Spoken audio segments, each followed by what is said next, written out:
하나님 말씀 같이 봅니다. 오늘 우리에게 주신 말씀은 요한복음 14장 1절에서 12절까지 말씀입니다.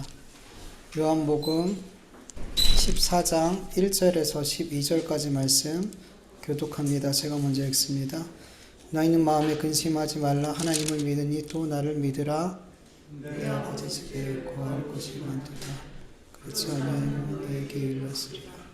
내가 너희를 위하여 거처를 예비하려 하노니 가서 너희를 위하여 거처를 예비하면 내가 다시 와서 너희를 내게로 영접하여 나 있는 곳에 너희도 있게 하리라. 어디로 가든지 거기를 너희가 하느니라. 도마가 이르되 주여 주께서 어디로 가시는지 우리가 알지 못하거늘 그 길을 어찌 알겠사옵나이까. 예수께서 이르시되 내가 곧 길이요 진리요 생명이니 나를 말미암지 않고 아버지께로 온 자가 없느니라. 너희가 나를 알았더라면 내 아버지도 알았으리로다. 이제부터는 너희가 그를 알았고 또 보았느니라.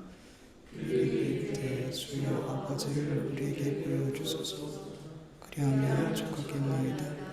예수께서 이르시되 빌립아 내가 이렇게 오래 너희와 함께 있으되 내가 나를 알지 못하느냐 나를 본 자는 아버지를 보았거늘 어찌하여 아버지를 보이라 하느냐. 내가 아버지 안에 거하고 아버지는 내 안에 계신 것을 내가 믿지 아니하느냐. 내가 너희에게 이르는 말은 스스로 하는 것이 아니라 아버지께서 내 안에 계셔서 그 일을 하는 것이라. 내가 아버지 안에 거하고 아버지께서 내 안에 계심을 믿으라. 그렇지 못하겠거든 행하는 그 일로 말미암아 나를 믿으라. 내가 진실로 너희에게 이르노니 나를 믿는 자는 내가 하는 일도 그도 할 것이요 또한 그것도 일도 이는 내가 아버지께로 가니라. 아멘. 오늘은 길이요 진리요 생명 되신 예수님에 대해서 같이 말씀을 나누려고 했는데 말씀을 준비하다 보니까 이번 주 다음 주까지 말씀을 나눠야 될 것 같아요. 오늘은 오늘 그 길이요 진리요 생명 되신 예수님까지 못 갈 것 같아요. 오늘 본문 1절을 보니까요. 예수님께서 제자들에게 너희는 마음에 근심하지 말라 이렇게 말씀하셨어요. 여러분 제자들이 뭘 근심하고 있었을까요? 뭘 근심하고 있었길래 예수님께서 이렇게 말씀하셨을까요? 오늘 본문은 요한복음 13장 앞에 있는 말씀과 이제 이어서 봐야 돼요. 예수님께서는 그 요한복음 13장 보면은 제자들과 성만찬을 하시게 돼요. 그리고 제자들에게 이렇게 말씀하세요. 요한복음 13장 33절 현대인의 성경으로 보면 내 자녀들아 내가 너희와 함께 잠시만 더 있겠다.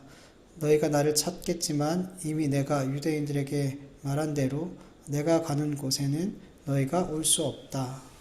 예수님께서 성만찬을 다 끝내시고 그리고 가룟 유다가 예수님을 팔기 위해서 이렇게 나가신 뒤에 제자들에게 이렇게 말씀해 주셨어요. 그러자 베드로가 물어요.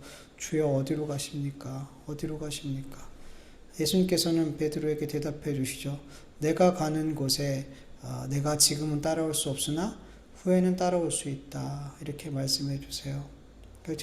베드로가 또다시 이렇게 말하죠. 주님, 내가 지금은 어찌하여 따라갈 수 없나이까? 주를 위하여 내가 목숨을 버리겠나이다. 베드로는 예수님께서 어디로 가시는지 말씀도 해주시지 않고 그리고 예수님께서 가시는 길도 지금 따라올 수 없다. 이렇게 말하자 주님 제가 예수님이 죽는 곳에 가도 저는 거기를 갑니다. 그러니까 예수님은 너 못 따라와 지금은 그랬는데 주님 저는 죽을 각오를 했어요. 죽을 각오를 한 그 마당에 내가 어디를 못 따라갈까요? 이렇게 얘기를 한 거예요. 여러분 예수님은 너는 못 따라와 지금 못 따라와 그러는데 베드로는 아니요 저는 따라갈 수 있어요 라고 확신하더라는 거죠. 여러분 우리가 주님의 말씀을 거스리고 따르지 못하는 이유 중에 하나가 뭐냐면 내 믿음, 내가 가지고 있는 내 믿음, 내 확신, 내 생각이 주님의 말씀보다 더 크게 여겨지기 때문이에요. 네. 이런 잘못된 확신, 이런 잘못된 믿음이 우리 안에서 왜 역사하게 되냐면 주님의 뜻과 내 뜻이 너무 다르기 때문이에요. 예.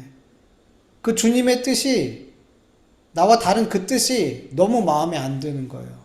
내 안에 내키지가 않는 거예요. 여러분, 우리가 주님을 따를 때 분명 우리 안에 우리의 뜻과 우리의 생각과 우리의 원함들이 있어요. 그런데 주님의 말씀이 우리의 뜻과 우리의 생각과 우리의 원함과 다를 때 우리는 본능적으로 그 주님의 뜻, 주님의 말씀을 거스르려는 마음이 먼저 마음속에서 훅 하고 솟아나요. 우리 안에서. 그리고 주님께서 내 생각과 내 뜻과 내 원함에 맞춰주기를 바라요. 이러한 바람이 너무나 강력해질 때 우리는 내 뜻과 내 생각과 내 원함을 고집스럽게 밀고 가버려요. 하나님의 뜻, 주님의 뜻을 알면서도 내 뜻을 고집스럽게 밀고 간단 말이에요.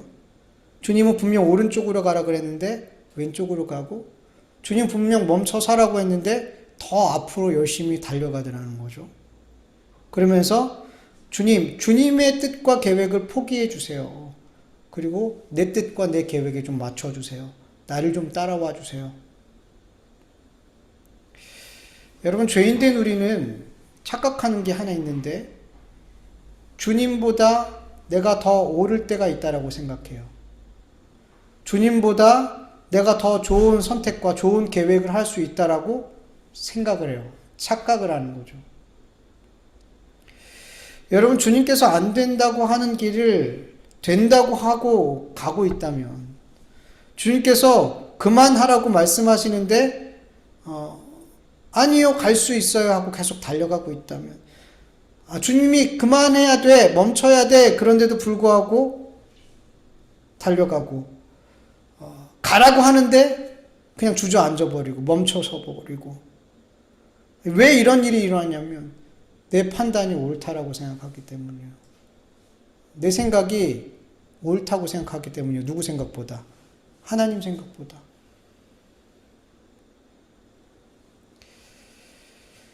여러분, 이 그리스도인의 삶 속에 이러한 모습들이 얼마나 많이 나오는지 몰라요. 여러분, 우리는 감히 내 생각이 하나님 생각보다 더 좋아요라고 말하지 않아요. 내 계획이 하나님의 계획보다 더 좋을 수 있어요라고 감히 말하지 못해요. 근데 삶에서는 그렇게 해요. 말은 안 하는데 삶은 그렇게 살아요.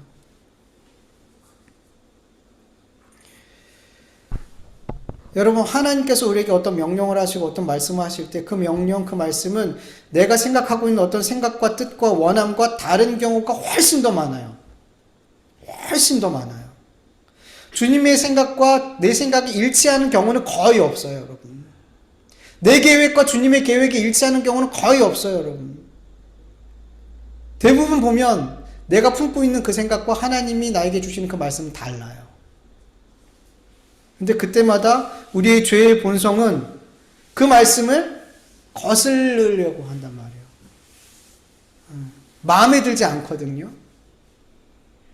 그때 여러분, 우리는 싸워야 되는 거예요.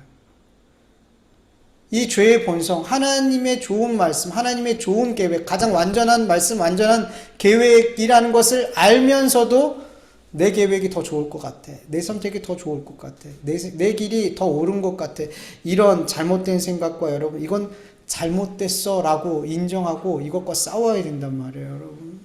근데 잘 안 싸워요.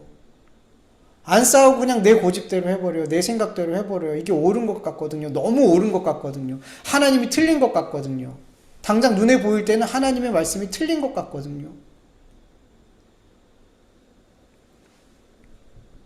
근데 여러분, 우리가 겪게 되지만 내 생각과 내 판단과 내가 옳은 것이라고 생각했던 그 길을 가게 됐을 때, 여러분, 결국에는 하나님의 말씀이 내 삶에 성취되어 내 생각이 내 삶에 성취가 돼요. 하나님의 말씀이 내 삶에 성취되더라는 거예요. 내 생각과 내 계획이 내 삶에 이루어지는 게 아니라 하나님의 말씀이, 하나님의 계획이 이루어지는 걸 자꾸 우리 경험하게 되잖아요. 여러분, 하나님께서는 아담에게 선악과 먹는 날에는 정령 죽는다라고 말씀하셨어요. 그렇다면 이 하나님의 말씀이 이 선악과를 먹으면 정령 죽는다라는 말씀을 들었다면 어떻게 해야 돼요? 안 먹어야죠. 너무 간단하잖아요. 하나님이 나를 창조하신 전능하신 하나님이 이 선악과 먹으면 죽어. 먹지 마. 그러면 어떻게 해야 돼요? 간단하잖아요. 안 먹으면 되는 거예요. 죽으니까. 근데 어떻게 해요? 아담과 하와 안에 어떤 생각이 들어와요? 저걸 먹으면 죽는 게 아니라 하나님처럼 될 수 있어 라는 생각이 들어와요. 그리고 그 생각을 붙들고 그 생각을 믿고 그걸 확신했어요. 그들의 생각과 그들의 확신이 하나님의 말씀을 이겼어요. 선악과를 그러고 먹었죠. 어떻게 됐을까요, 여러분? 아담과 하와가 생각하고 확신했던 그 일이 이루어졌을까요? 아니면 하나님의 말씀이 이루어졌을까요? 하나님의 말씀. 그래서 정령 죽게 됐잖아요. 그들만 죽은 게 아니라 우리도, 그의 모든 후손, 모든 인류가 죄와 사망 아래 놓이게 되었잖아요. 여러분, 하나님의 말씀은 1.1획도 떨어지지 않고 다 성취돼요. 다 성취가 돼요. 요한복음 13장 38절에 보면 예수님을 위하여 내 목숨을 버리겠다고, 예수님께서 가시는 곳이라면 그 죽음의 길이라도 따라가겠다고 확신했던 베드로에게 예수님께서 말씀하세요.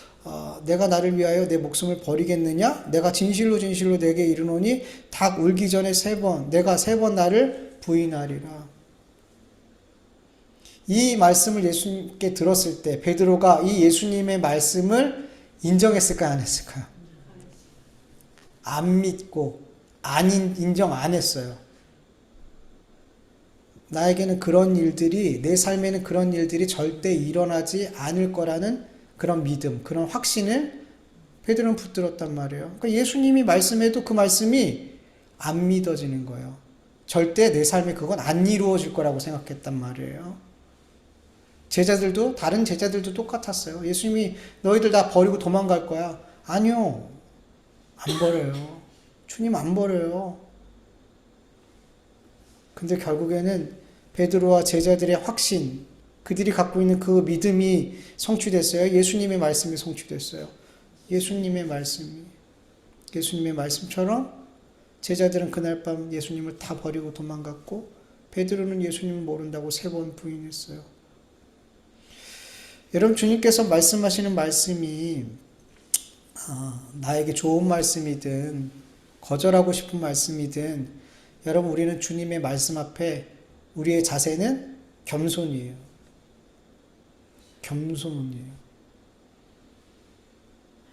그 말씀 앞에 우리가 겸손할 때, 하나님, 내 계획과 내 생각이 있는데 하나님의 말씀과 제 생각이 다르네요. 그러면 우리가 그 앞에 겸손할 때, 그럼 어떻게 돼요? 하나님이 옳아요. 하나님의 말씀이, 하나님의 계획이, 하나님의 뜻이 옳아요. 이렇게 나오게 되는 거예요. 거기서 순종으로 이어지게 되는 거고요. 자꾸 우리가 교만이라는 게 이 죄의 뿌리 깊은 어떤 우리 안에 갖고 있는 성품이죠. 그냥 박혀 있는 거니까. 이 교만이라는 게 자꾸만 우리가 하나님의 말씀 앞에 교만을 떨게 만들어요. 하나님의 말씀 앞에 교만 떨면 어떻게 돼요? 네 생각이 맞아요, 하나님. 내 계획이 더 좋아요. 그럼 어떻게 돼요? 순종 안 하는 거예요. 순종 안 해요. 근데 결국 지나보면 내 뜻이 아니라, 내 생각이 아니라 하나님의 뜻과 하나님의 생각이 내 삶에 이루어지는 걸 자꾸만 경험하게 되는 거예요. 자꾸만. 그러면서 우리는 어떻게 돼요? 점점 우리 그리스도인들은 하나님 맞아요. 하나님의 뜻이 항상 맞아요. 제 계획이 틀렸어요. 이렇게 자꾸 인정하면서 점점 이 싸움에서 승리하게 되어져 가는 거예요. 처음에 얼마나 많이 지는지 몰라요. 그렇게 하나님께서 하나님의 뜻이 내 삶에 이루어지는 거를 자꾸 경험하면서도 너무 안 돼요. 평생 습관이 됐으니까, 내 뜻과 내 생각이 옳다고 생각하면서 살아왔던 게 너무 습이 됐으니까 잘 안 바뀌어요. 근데 계속 이걸 겪으면서 하나님의 뜻이 내 삶에 이루어지는 걸 자꾸만 보면서 이제 인정하게 돼요. 점점 더 하나님의 말씀 앞에 겸손하게 되어져 가는 거예요. 하나님께서 그 과정을 우리에게 자꾸만, 우리의 그 과정들을 거쳐가게 하시는 거예요. 근데 이왕이면 우리가 좀 더 빨리 하나님의 말씀 앞에 겸손했으면 좋겠어요. 그게 우리한테 유익하단 말이죠. 제자들이 자기들이 따라갈 수 없는 곳으로 예수님께서 가신다라는 그 말씀, 그리고 자기들이 예수님을 다 버린다라는 그런 말씀들이 너무 받아들여지지가 않았어요. 거절하고 싶은 말씀이었어요. 그래서 죽을지언정 주님 배반하지 않아요. 제가 죽을지언정 주님 가시는 곳에 따라가요. 이 주님의 말씀과 정반대되는 이 생각과 이 믿음과 이 확신을 그들은 붙들었단 말이죠. 그럼에도 불구하고 여러분, 그들 마음 한편에 진짜 예수님께서 자기들이 따라갈 수 없는 곳으로 가시면 어쩌나라는 근심하는 마음이 그들 속에서 있었다라는 거예요. 여러분, 나로부터 나오는 생각과 확신과 믿음은 언제나 불완전하죠. 나로부터 나오는 생각과 확신과 믿음이 언제나 맞는 것이 아니라는 것을, 정확히 말하면 맞지 않을 때가 훨씬 더 많다라는 것을 우리는 뭘 통해서 알아요? 경험을 통해서 알죠. 우리 얼마나 많이 경험해요. 이거 맞아. 내 생각이 맞아. 확신하고 믿고, 저 사람 정말 믿을 만한 사람이야. 어떻게 돼요? 뒤통수 맞고 배반당하고. 그러니까 내가 뭔가를 확신하고 믿고 옳다라고 생각하는 일들을 계속 밀고 가봤는데 옳지 않더라는 거죠. 틀렸다는 거죠. 이걸 너무 많이 우리의 삶에서 겪어야 안 겪어요? 겪어요.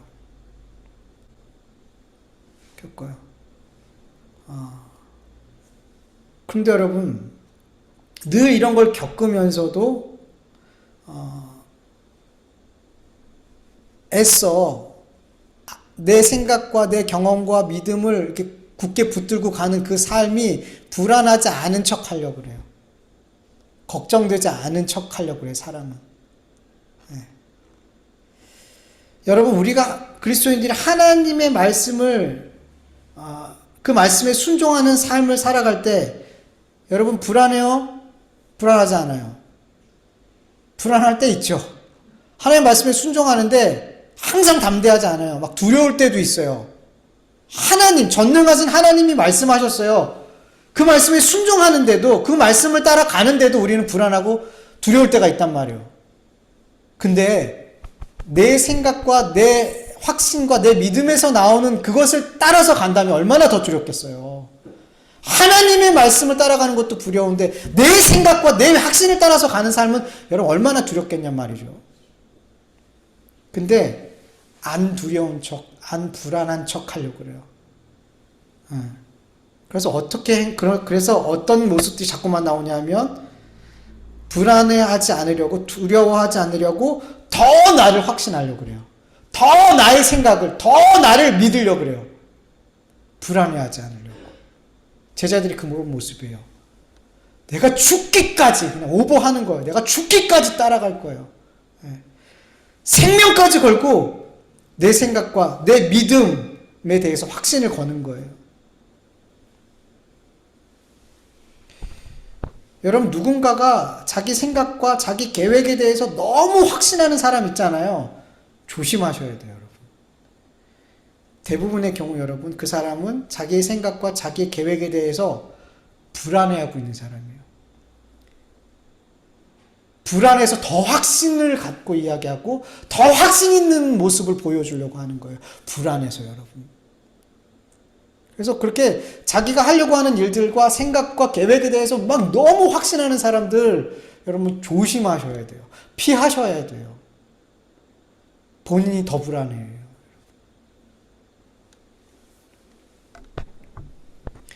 그렇게 예수님의 말씀에 반대하고 자기들의 생각을 믿고 확신하고 있는 제자들이었지만 마음 깊은 곳에서 올라오는 그 두려움과 근심은 어쩔 수가 없었어요. 이건 본능적인 거예요.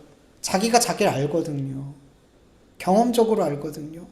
아무리 티를 내지 않고 감추지만 그들 마음에 있는 걱정과 근심과 두려움을 누구는 아세요? 주님은 아시죠. 그래서 제자들에게 1절 말씀처럼 너희는 마음에 근심하지 마라. 하나님을 믿으니 또 나를 믿으라. 여러분, 우리의 마음 깊은 곳에서 올라오는 근심과 두려움과 불안을 잠재울 수 있는 오직 하나의 방법은 뭐라 그래요, 예수님이? 하나님을 믿어라. 나를 믿어라. 우리가 주님을 믿지 않으면 우리 안에서 올라오는 근심과 두려움과 걱정들을 믿게 돼요.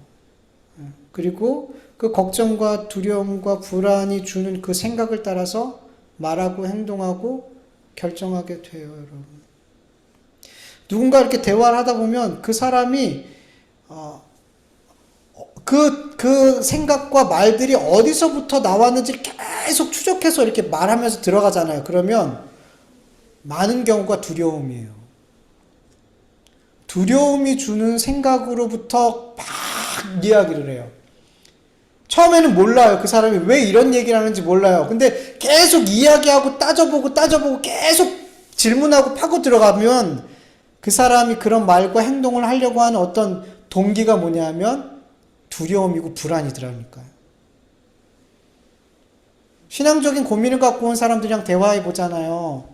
그러면 많은 경우가 그래요. 그렇게 말하고 그렇게 그렇게 힘들어하고 이런 모든 것들의 결론적인 거는 두려움이었어요. 불안이었어요. 네. 그런 경우가 너무 많아요, 여러분. 두려움과 불안과 이런 거를 믿으라는 거죠. 하나님을 안 믿고. 여러분, 누가복음 12장 28절에 30절 보면 오늘 있다가 내일 아궁이에 던져지는 들불도 하나님께서 이렇게 입히시거든. 하물며 너희가 보냐 믿음이 작은 자들아. 너희는 무엇을 먹을까 무엇을 마실까 무엇을 먹을까 무엇을 마실까 하여 구하지 말며 근심하지도 말라. 이 모든 것은 세상 백성들이 구하는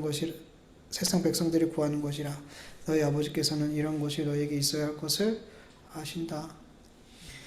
여러분, 세상에서 먹고 사는 일로 근심하면 여러분 그 근심을 믿고 사는 삶을 살게 돼요. 신앙생활조차도 근심을 따라 하게 돼요. 왜냐하면 하나님을 믿는 게 아니라 근심을 믿기 때문에. 그래서 그 사람은 먼저 그 나라와 그 의를 구하는 기도를 드릴 수가 없어요. 근심을 믿기 때문에 하나님 앞에 무슨 기도를 드려요? 늘 세상에서 먹고 사는 일을 갖고만 기도하는 거예요. 네. 근심이 내 신앙의 대상이거든요. 그러니까 근심으로부터 나오는 생각을 자꾸만 순종하게 돼요. 그러니까 기도도, 신앙생활도 자꾸만 어떻게 하면 이 가난해서 어떻게 하면 이 조금 더 부여로울 수 있을까? 어떻게 하면 성공할 수 있을까? 어떻게 하면 내 자녀들이 더 잘 되고 이렇게 이 세상의 모든 걱정, 근심거리들만 가지고 하나님 앞에 나와서 기도하는 거예요. 하나님과 나의 관계가 중요하지 않아요. 어떻게 하면 하나님으로부터 이 세상의 근심, 걱정들을 이렇게 잘 해결할 수 있을까? 하나님께서 주신 무엇인가를 통해서 이 관심이 있는 거, 하나님이 어떤 분인지, 하나님이 나를 얼마나 사랑하는지, 하나님 앞에 내가 어떤 존재인지, 하나님과의 관계에서 이런 정말 중요한 것들이 그에게 하나도 중요하지 않아요. 근데 여러분, 하나님을 믿으면, 예수님을 믿으면 여러분 마음 깊은 곳에서 올라오는 근심과 두려움과 불안에서 이 세상 것들에 대한 수많은 근심과 걱정과 두려움에서 자유하게 돼요, 여러분. 하나님을 믿으면, 예수님을 믿으면, 여러분 하나님을 믿으면, 예수님을 믿으면 우리의 모든 삶에서 어떤 삶이 이루어지냐면 자족하는 삶이 일어나요. 가난해도 괜찮고 부해도 괜찮아요. 건강해도 괜찮고 병약해도 괜찮아요. 하나님을 믿는 사람들에게서 나오는 너무 중요한 특징이 삶의 모습이 자족이에요. 그래서 그런 사람들 입에서는 자꾸만 뭐가 나와요? 감사. 내 삶이 너무 자족한, 내 삶이 하나님께서 주신 내 모든 그 자리, 그 삶에서 자족하니까 계속 내 상황과 이게 막 이렇게 바뀌고 저렇게 바뀌어도 항상 그 사람의 삶에는 자족함이 있고 그 자족한 삶에서 감사가 나와요. 그래서 여러분, 우리는 우리를 자족하게 하시는 그 하나님이 어떤 분인지, 예수님이 어떤 분인지 계속 알아야 돼요. 그리고 그 하나님을, 그 예수님을 믿어야 돼요, 여러분. 여러분 좀 말씀 좀 읽어보죠. 이사야서 40장 28절 31절 같이 읽어볼까요? 시작. 너는 알지 못하느냐? 듣지 못하느냐? 영원하신 하나님 여호와 땅 끝까지 창조하신 이는 피곤하지 아니하시며 곤비하지 않으시며 명철이 한이 없으시며 피곤한 자에게 능력을 주시며 무능한 자에게 힘을 더하시나니 소년이라도 피곤하며 곤비하며 장정이라도 넘어지며 쓰러지되 오직 여호와를 앙망하는 자는 새 힘을 얻으리니 독수리가 날개치며 올라감 같을 것이요 박질하여도 곤비하지 아니하겠고 걸어가도 피곤치 아니하리로다. 아멘. 하나님이 어떤 하나님이에요? 땅 끝까지 창조하신, 피곤치 않고 곤비치 않고 명철이 한이 없으신 하나님이셔요. 이 하나님을 앙망하는 자에게는 하나님께서 독수리가 날개쳐 올라감 같이 새 힘을 주신대요. 여호와를 앙망하는 자는 모든 상황에서 새 힘을 얻으며 살아가는 거예요, 여러분. 걸어가도 다름직박질해도 피곤치 않대요. 어떤 상황에서도 피곤치 않고 지치지 않을 수 있대요. 하나님을 믿는 자는, 하나님을 앙망하는 자는. 로마서 8장 31절 39절 또 읽어보죠. 그런즉 이 일에 대하여 우리가 무슨 말을 하리요? 만일 하나님이 우리를 위하시면 누가 우리를 대적하리요? 자기 아들을 아끼지 아니하시고 우리 모든 사람을 위하여 내어주신 이가 어찌 그 아들과 함께 모든 것을 우리에게 주시지 아니하겠느냐? 누가 능히 하나님께서 택하신 자들을 고발하리요?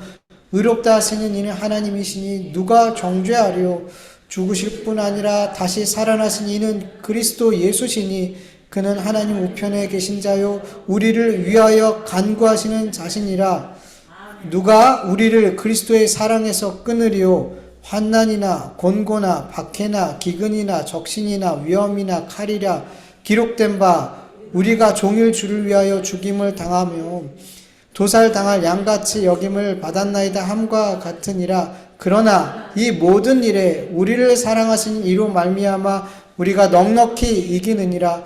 내가 확신하노니 사망이나 생명이나 전사나 권세들이나 현재일이나 장래일이나 능력이나 높음이나 깊음이나 다른 어떤 피조물이라도 우리를 우리 주 그리스도 예수 안에 있는 하나님의 사랑에서 끊을 수 없으리라. 아멘. 여러분, 이 세상을 창조하신 하나님이 우리를 위하세요. 우리의 편이세요. 우리를 사랑하시되 이 세상 그 어떤 것도 그 사랑에서 끊을 수 없는 사랑으로 우리를 사랑하신단 말이죠. 이 사랑 안에 있는 삶을 사는 우리들이 그리스도인이에요. 전능하신 하나님의 사랑을 이렇게 전적으로 받고 있는 우리들이 우리 그리스도인이란 말이죠. 그리고 우리 계속 말씀을 나눈 것처럼 예수님은 우리의 생명의 떡이시고 세상의 빛이시고 선한 목자이시고 양의 문이 되시고 부활이시고 생명이시고 참 포도나무 되시고 길이시고 진리시고 생명이시대요. 여러분, 성경을 보세요. 우리가 믿는 하나님이 어떤 분인지, 우리가 믿는 예수님이 어떤 분인지 좀 보세요. 우리가 이 하나님을, 이 예수님을, 이 약속의 말씀을 우리가 진짜 믿는다면 여러분, 세상의 근심과 걱정과 불안에 끌려다니는 삶을 살려고 해도 못 살아요. 못 살아요, 그렇게. 여러분, 우리 그리스도인이라고 불리는 사람들이 늘 세상의 일들로 근심하고 두려워하고 불안해한다면 그것들로 말미암아 우리가 사실은 불안해하고 두려워하는 게 아니라 뭐가 없어서? 믿음이 없어서. 여러분, 세상 것들로 인해 우리가 두려워하고 근심하는 게 아니란 말이에요. 그리스도인들은 믿음이 없기 때문에 그런 거예요. 하나님을 믿지 않고 예수님을 믿지 않고 이 주님이 어떤 분인지 알지 못하기 때문에 우리가 이렇게 세상 근심에 사로잡혀 끌려다니면서 사는 거라는 거예요. 주님을 믿는다면. 여러분, 우리는 세상의 것들에 끌려다니지 않고 세상 근심에 끌려다니지 않고 넉넉히 이겨낼 줄 믿습니다. 지난주에도 말씀을 나눴잖아요. 우리 그리스도인들은 세상 모든 힘도 이길 수 없는 죽음을 이긴 자들이라는 거예요. 어떤 문제보다 더 큰 문제가 죽음이라는 문제를 해결한 사람들인단 말이에요. 근데 뭘 더 걱정하겠어요? 뭘 더? 죽음까지도 이겼는데, 죽음이라는 문제도 우리는 해결해 버렸는데, 이미 해결되어진 존재인데, 우리가 정말 말씀을 믿는다면, 정말 하나님을 믿고, 정말 우리가 예수님을 믿는다면, 여러분, 세상에서 걱정하고 근심할 것들이 있어요, 없어요? 없어요, 여러분. 근데 우리가 육을 입고 있기 때문에 보여지는 일들로 말미암아 낙심할 수 있고 잠깐 근심할 수 있어요. 근데 우리는 아주 엎드려지지 않고 금방 다시 우리가 있어야 될 그 자리로 온단 말이에요. 우리 그리스도인의 삶은 그래요. 주님을 앙망하는 우리들에게는 하나님이 독수리가 날개쳐 올라간 같이 매일과 같이 새 힘을 허락해 주실 줄 여러분 믿으시길 축원합니다. 모든 상황에서 자족하는 삶을 살게 될 줄 믿습니다. 우린 그런 자유로운 사람들이라는 거예요. 세상에 얽매이지 않는 그런 자유로운 삶이라는 것을 여러분 믿으시길 축원합니다. 예. 여러분 2절 3절 말씀을 보면 예수님께서는 제자들에게 예수님께서 가시려는 곳이 어디인지 또 왜 가셔야 또 왜 가시는지 그 이유에 대해서 말씀해 주세요. 예수님이 어디로 가시는 거예요? 어디로 가시려고 그래요? 2절 3절을 보면은 아버지 집. 내 아버지 집으로 예수님은 가시려고 해요. 예수님의 아버지가 누구예요?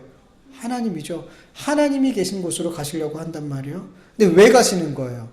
성경을 보면 제자들이 거할 처소를 예비하기 위해서 제자들뿐만 아니라 모든 하나님이 택한 백성들의 처소를 그 천국에 마련하기 위해서 주님은 하나님 아버지 집으로 가시는 거예요. 그리고 그 모든 하나님 백성들이 거할 처소가 준비가 되어지면 다시 오셔서 우리를 예수님이 있는 곳으로 데리고 올라가시기 위해서 예수님은 하나님의 계신 그 하나님의 집으로 올라가시는 거란 말이죠. 제자들에게 너무나 분명하게 예수님이 어디로 가시는지, 왜 가시는지 알려주셨어요.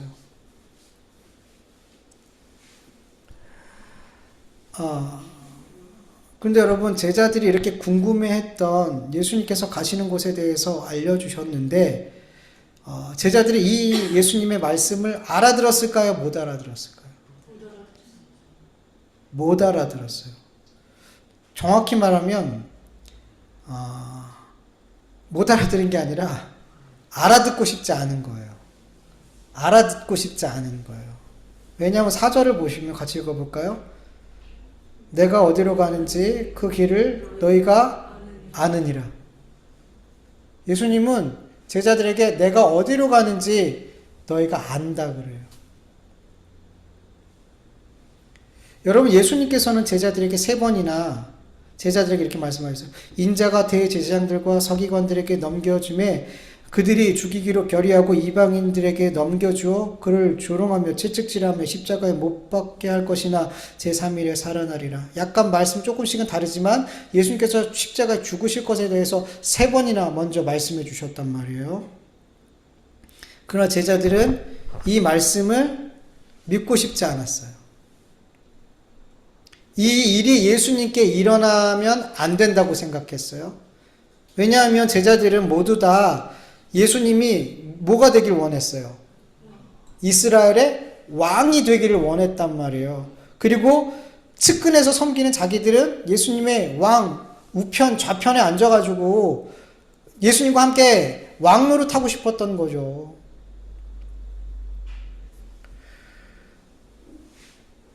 그래서 예수님께서 십자가에 죽게 될 것이라는 이 말씀을 무시했어요.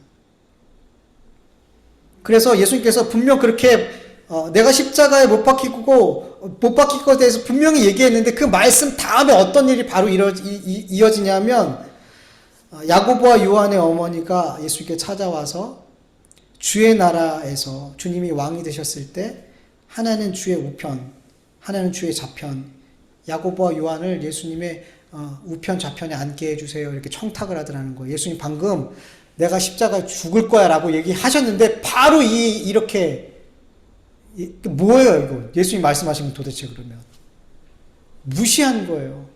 그러니까 정확히 얘기하면 예수님의 말씀을 무시하고 싶을 만큼 철저히 외면하고 싶을 만큼 그 말씀을 인정하고 싶지 않았던 거예요. 믿고 싶지 않았던 거예요. 그러니까 철저하게 무시하는 모습으로 나오는 거예요. 예수님의 말씀을. 예수님 분명 예수님께서 어디로 가시는지 또 어떤 방법으로 가세요? 십자가라는 방법을 통해서 하나님 나라 가시죠. 어디를 가시고 어떤 방법으로 아버지 집으로 가게 될 것에 대해서 말씀하셨어요. 근데 제자들의 원함과 정반대의 말씀이었거든요. 그러니까 어때요? 모른 척하고 싶은 거예요. 이 말씀에 대해서 믿고 싶지 않고 깊이 생각해보고 싶지 않은 거예요. 정말 몰라서 그들이 모르는 게 아니란 말이에요. 그래서 주님은 다 아시는 거죠. 그래서 말씀하시는 거예요. 너희들이 알아. 너희들이 알아. 내가 어디로 가는지 알아. 여러분 우리도 이럴 때가 많아요. 하나님 말씀을 알아요. 내가 지금 이 상황에서 이러이러한 상황에서 하나님의 말씀에 이러이러한 하나님의 말씀에 순종해야 될 것을 알아요. 근데 너무너무 순종하고 싶지가 않아. 이 상황에서 성령께서 나에게 이 상황에서 어떻게 하면 좋을지 성령께서 생각을 주시고 하나님 말씀을 주셔요. 근데 그렇게 하고 싶지가 않아. 그래서 어떻게 해요? 성령을 소멸해요. 데살로니가전서 5장 19절에 보면 성령을 소멸하지 말라 그러는데 성령께서 우리에게 주신 그 말씀, 그 생각을 자꾸만 소멸해버려요. 모른 척해요. 모른 척한단 말이에요. 근데 하나님이 아실까요? 모를까요? 아셔요. 우리가 하나님의 말씀을 모른 척하는 것.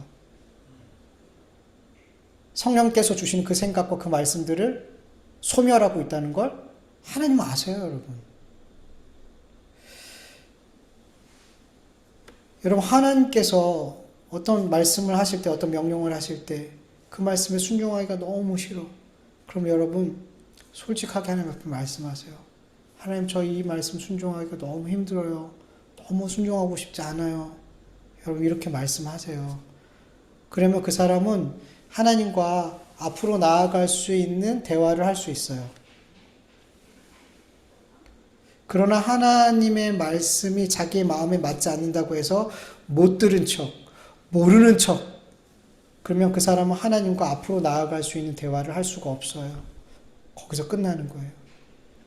부부끼리도 친구끼리도 사람과의 관계도 그렇잖아요. 싸우더라도 서로에게 솔직하게 얘기하면 그 사람들의 관계는 더 앞으로 나아갈 수 있어요. 그들의 대화는 앞으로 나아갈 수 있어요. 근데 그 말을 무시하고 그 말을 듣지 않으려고 그러면 아무리 좋은 관계도 더 나아갈 수도 없고 오히려 좋은 관계도 깨져버리죠. 깨져버려요. 여러분 하나님 앞에 정직하고 진실하길 간절히 원해요. 여러분 하나님은 속일 수 없어요. 모른 척한다고 속여지지 않아요, 여러분. 사람은 속여도 하나님은 속지 않아요. 하나님을 속이려는 마음을 갖고 있는 것, 하나님을 속일 수 있다라고 생각하는 그 마음 자체가 하나님을 모독하는 거예요, 여러분. 그래서 여러분 우리는 하나님 앞에 항상 진실하고 솔직해야 돼요. 하나님 그런 사람 참 제가 사역하면서 보면 솔직하고 진실한 사람들 하나님 정말 사랑하세요. 정말 사랑하시더라고요. 막 느껴져요. 사역하면서 보면은. 여러분 하나님 앞에 진실하고 정직하게 나아가는 그 사람들은 은혜를 입어요. 그래서 여러분 정말 순종하기 어렵고 힘든 그런 일들 하나님께서 명령하실 때 여러분 못 들은 척 하는 게 아니라 하나님 앞에 그 마음을 가지고 나아가서 기도하시길 간절히 원합니다. 그러면 그 사람은 더 나아갈 수 있어요, 앞으로. 네. 여러분 5절을 보면 예수님의 이 말씀을 듣고 도마가 질문을 해요. 주여, 주께서 어디로 가시는지 우리가 알지 못하겠거늘 그 길을 어찌알겠사옵나이까. 여러분 분명 예수님은 내 아버지 집으로 예수님이 가시고 하나님 집으로 가시고 너희를 위해서 거처를 예비하기 위해서 간다. 그 목적까지도 분명히 얘기해 주셨어요. 근데 도마는 어디로 가시는지 저희가 모르는데요. 왜 이렇게 자꾸 예수님과 제자들이 대화하는데 동문서답하고 이렇게 대화가 잘 이렇게 이어지지가 않을까요? 왜 이렇게 제자들이 예수님이 하시는 말씀을 못 알아듣는 걸까요? 아니 못 알아듣는 척 하는 걸까요? 여러분 제자들이 예수님께서 아버지라고 부르는 그 분이 하나님이라는 걸 정말 믿을까요? 예수님이 자꾸만 하나님, 아버지 그러잖아요.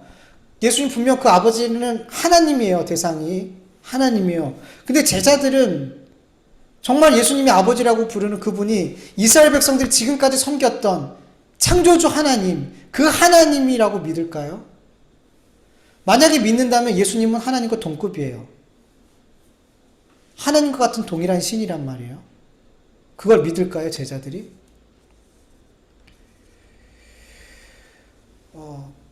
못 믿었어요. 여러분 본문 8절을 보면 빌립이 예수님께 말해요. 주여 아버지를 우리에게 보여주옵소서. 당신이 아버지라고 부르고 있는 그분을 우리에게 보여주옵소서. 그러면 족하겠나이다. 이렇게 부탁을 해요.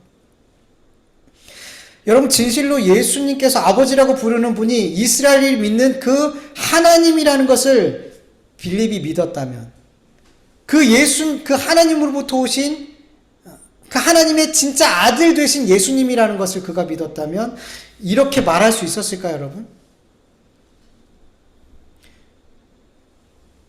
여러분 출애굽기 33장 18절에서 20절을 보면 같이 읽어볼까요? 모세가 이르되 원하건대 주의 영광을 내게 보이소서. 여호와께서 이르시되 내가 내 모든 선한 것을 내 앞으로 지나가게 하고 여호와의 이름을 내 앞에 선포하리라. 나는 은혜와 자에게 은혜를 베풀고 긍휼히 여길 자에게 긍휼을 베푸느니라. 또 이르시되 내가 내 얼굴은 보지 못하리니 나를 보고 살 자가 없음이라. 아멘. 여러분 하나님을 보고 살 자가 있어요, 없어요? 없어요. 신의 산에서 하나님께서 음성만 들려줘도 백성들은 모세한테 다시는 하나님이 우리에게 직접 말씀하시지 않게 해주세요. 우리가 죽을 것 같아요. 근데 그 하나님의 얼굴을 본다는 건 이스라엘 백성들에게 있어서는 죽음이죠. 상상할 수 없는 거예요. 모세도 못 봤어요. 하나님의 얼굴을. 가장 하나님 앞에, 예수님 이외에 가장 하나님 앞에 가까이 갔던 사람이 모세거든요. 근데 못 봤어요, 여러분, 모세도. 근데 빌립이 예수님께 당신이 아버지라고 부르는 그분을 보게 해주세요. 진짜로 빌립이 예수님이 아버지라고 부르는 그 하나님, 모세에게 율법을 주신 그 하나님, 이스라엘 출애굽시킨 그 하나님, 창조주 그 하나님이라는 것을 진짜 믿었다면 예수님께 이런 부탁을 할 수가 없죠. 말이 안 되는 거죠. 이런 부탁 자체가 말이 안 되는 거죠. 근데 이런 부탁을 했단 말이죠. 다른 제자들도 똑같은 마음이었을 거예요. 못 믿었어요.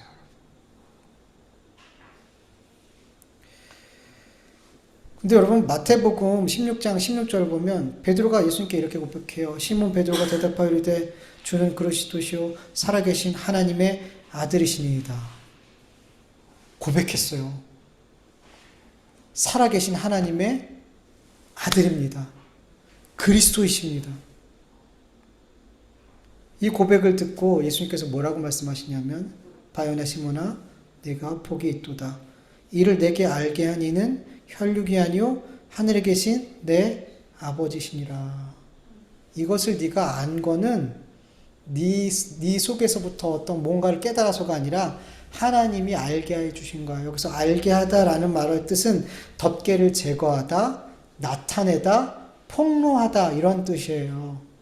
그러니까 하나님께서 예수님이 어떤 분인지 제자들이 몰랐어요. 근데 예수님이 어떤 분인지 이렇게 덮고 있었던 그 뭔가를 이렇게 열어주셔서, 덮개를 열어주셔서, 아, 예수님이 이런 분이구나라고 알게 해 주셨더라는 거예요. 하나님께서.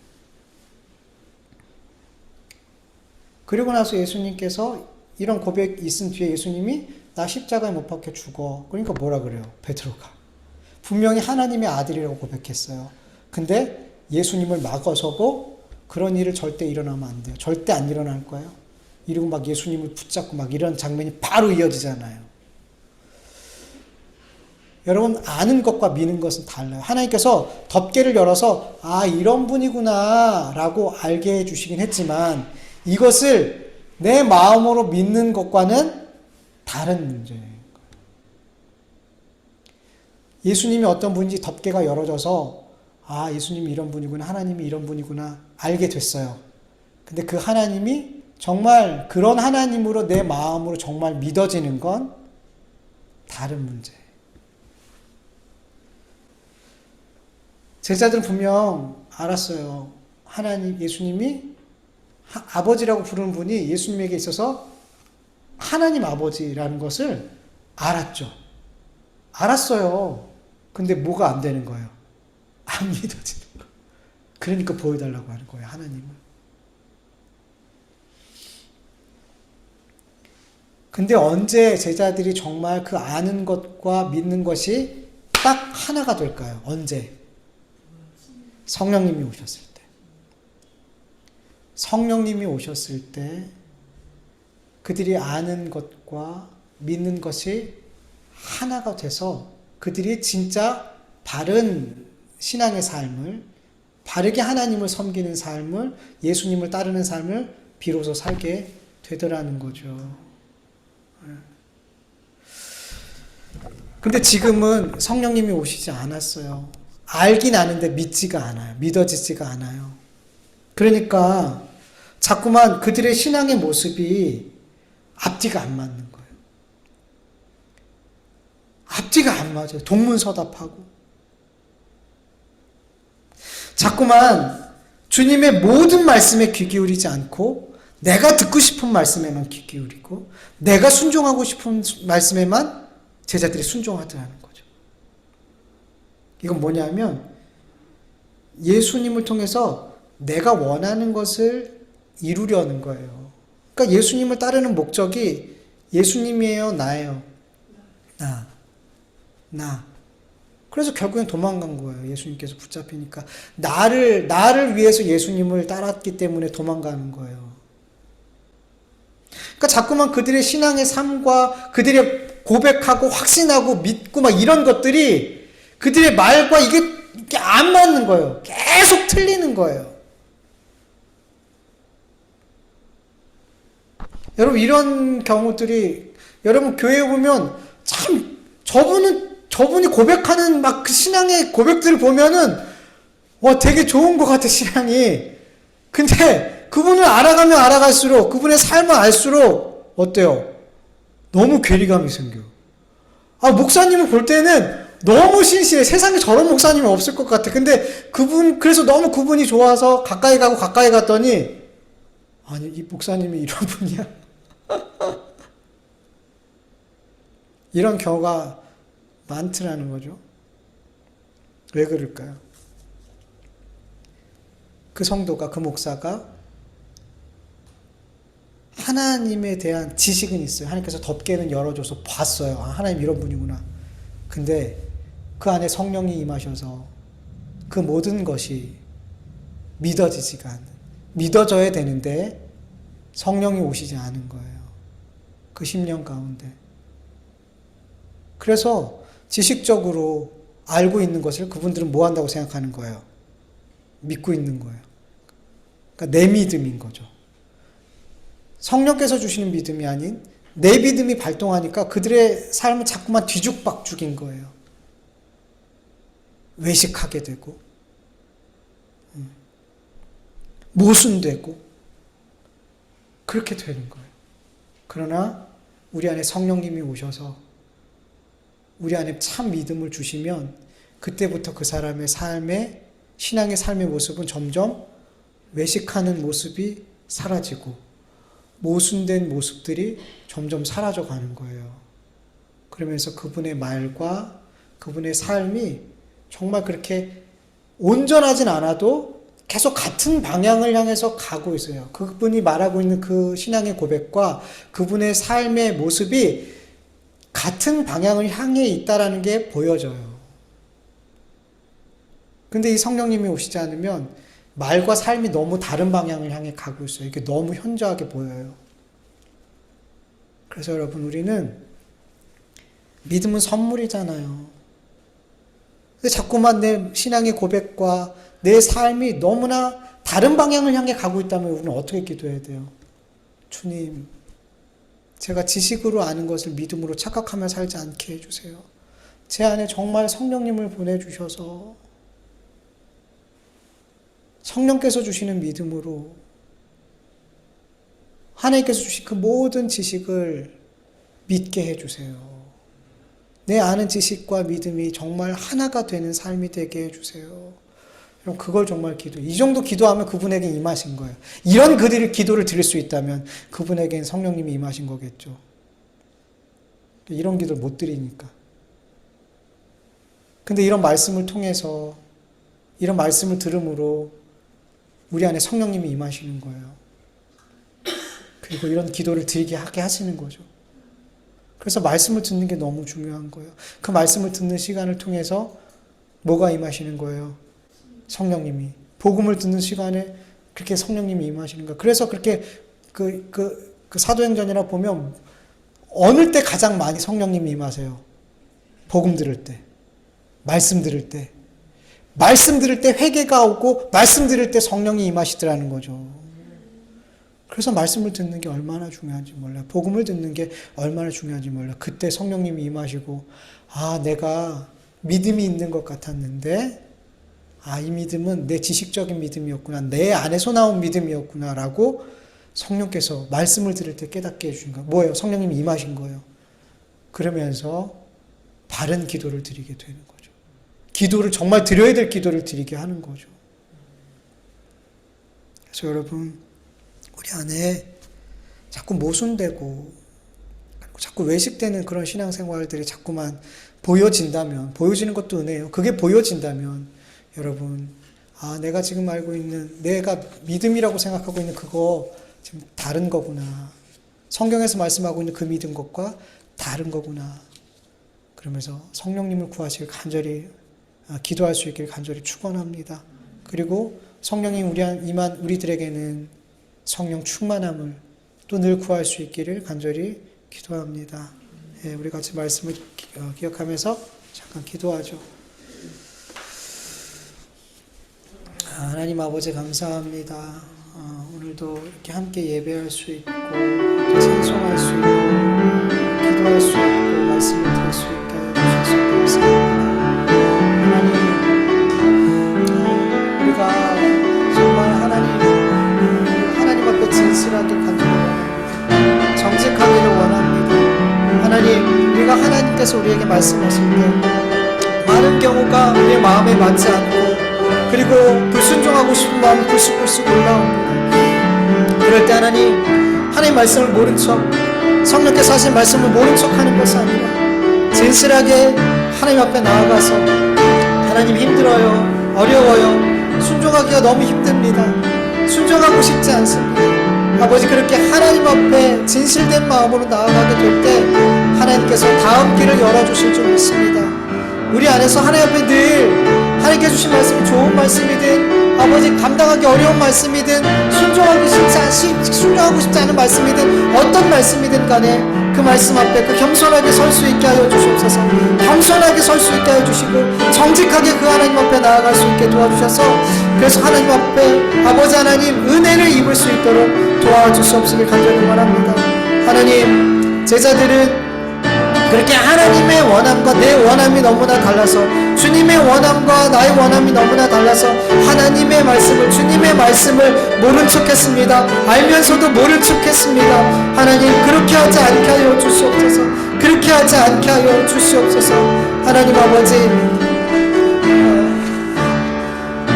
예수님께서 가시는 그 길을 우리도 알고 있습니다. 그리고 어디로 가셨는지, 왜 가셨는지 알고 있습니다. 그리고 우리 역시 주님이 가신 길을 가야 됩니다. 그래야지 우리는 주님이 가신 그곳에 우리도 갈 수 있습니다. 아버지 하나님, 그 십자가의 길을 아버지 우리가 두려워하지 않게 하여 주시옵소서. 걱정하지 않게 하여 주시옵소서. 담대히 그 길을 갈 수 있도록 도와주시옵소서. 담대히 갈 수 있도록 도와주시옵소서. 주님, 오늘 우리에게 주신 말씀 속에서 하나님께서 우리에게 깨닫게 하신 말씀들이 있다면 아버지 그 말씀 붙들고 아버지 살아가게 하여 주시옵시고, 그 말씀이 아버지 마음에 새겨져서 우리가 가야 될 그 길에 빛이 되고 등이 되게 하여 주시옵시고 간절히 원합니다. 하나님 도와주시옵소서. 하나님 도와주시옵소서. 감사합니다.